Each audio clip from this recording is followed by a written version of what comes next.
to continue the conversations. And the formal discussions broke off back in June, so the parties haven't even had any formal discussions since then. That's of concern because if they aren't talking, obviously they're not making much progress.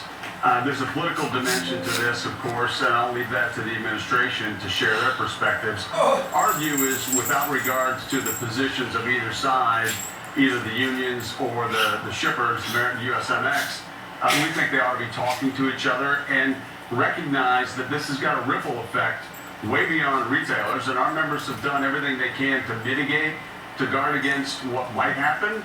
But no matter your scale, I talked to the largest retailers in the world last week and this week and this morning. No matter your scale, your sophistication, your resources, you can't prepare for every contingency. And so as well as they may be prepared, there are others who can't prepare at all.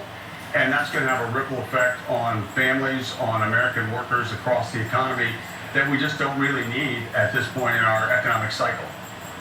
Matt, maybe you can explain to viewers how order cycles work regarding holiday and to what extent holiday might be disrupted. Halloween's coming up this month. Sure. Well, Carl, you and Sarah know these decisions are getting made months and months in advance. So some of these goods have been brought in earlier. Normal peak container arrivals would be in August, September, October for the end of year season. This year we saw that pulled forward, so June, July, August, we saw lots of retailers anticipating there might be a slowdown or rerouting some cargo to the West Coast ports. I spoke to one of the executive directors of the major West Coast port yesterday as well, and they're running at 80% capacity. They've been taking goods into the West Coast, and then retailers and others have been shipping across country, but the economics come into play as well. So at some point, even if you can get capacity on the West Coast, there's some goods for which it just doesn't make financial sense and economic sense to ship across the country by rail.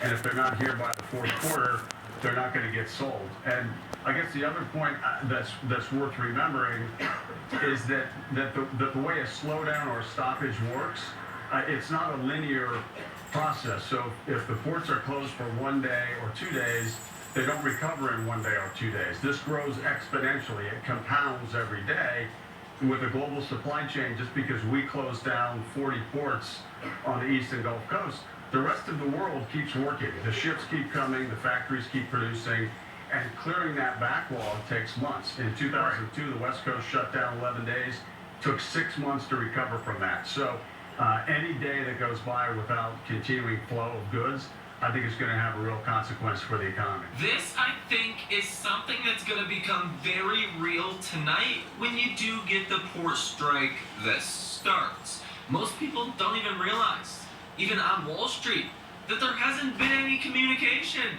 since, what do you say, June? Between the shippers and the porters. That's not good. And I would also like to does become something that is prolonged and we do start to see shortages and people just go without, it's not, these are not things that people are going to double buy when they come back available, right?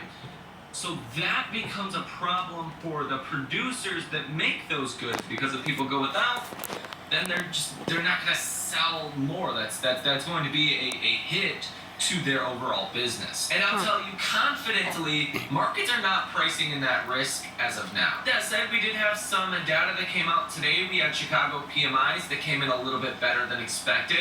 At 46.6, the estimate was 46.2. But it's really not that good. New orders fell at a faster pace and is in contraction. Employment fell at a slower pace for manufacturing PMIs. I don't think Wall Street is going to look at that as favorable, no matter what the other subcomponents of the PMI actually look like. Inflation suggests we're on a path to a soft landing. What are you doing, man? 1,000 homes listed now, when you're seeing mortgage applications that are not really doing anything. They're down 60% from that same period in 2022. If you compress, demand's falling, supply is up, that is an unfavorable position for housing prices. And if housing prices come down, then that's going to weigh on economic activity, people's spending patterns ahead of the holiday shopping period. Kind of what Peter Burston with BCA Research just said on X as well. He says mortgage refinancing has picked up, but mortgage applications for purchase are still dead in the water. Maybe the fact that real home prices are up more than 20% higher than before the pandemic has something to do with it. Goldman Sachs maintains their year-end price target of 5,600 for the S&P 500 index and projects the S&P 500 EPS will reach $256 by the end of 2025, which is actually a bit of a problem because if full year 2024 EPS comes in at about $241 per share, then that means the multiple today for markets for 2024 EPS at 57.10, which is about 571 on the SPY, which is where we are now, is 23.69 times. That is not a cheap market at all. And that means we're trading at about 22.3 times 2025 earnings already. At the price, the S&P. This is at 100%.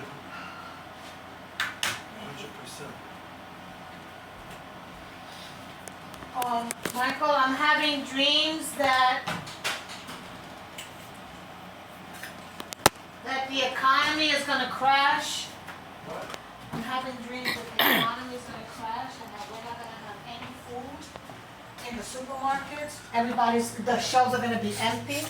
Is that also how God is wars? already giving me premonitions and dreams about it. Is that also how war's gonna happen? Hey, Huh? You had a huge savings before I bought this house. There are no savings, no? it doesn't matter. We're lucky that we bought this house when